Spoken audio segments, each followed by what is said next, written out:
A deal approved to release hostages being held by Hamas. The Israeli War Cabinet voting in favor of the agreement. ABC News has learned about 50 women and children would be let go in exchange for about 150 Palestinian prisoners would be released by Israel. There would also be a 4-day ceasefire to allow humanitarian aid into Gaza.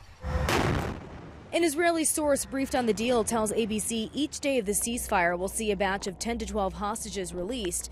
And if Hamas continues to release hostages, the ceasefire could be extended. Families of the hostages desperate for their loved ones to come home. I think the only thing that I could call justice is bringing everyone back home. This as the war rages on in Gaza, devastating strikes killing dozens of civilians, according to the United Nations. Patients being evacuated from overwhelmed hospitals, including the Indonesian hospital in North Gaza.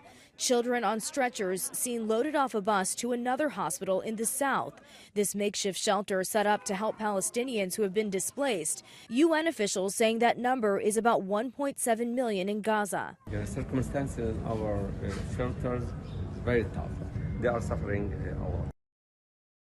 And Israel is also under fire over mounting violence from Israeli settlers against Palestinians in the West Bank amid the war, with President Biden calling on those settlers to be held accountable.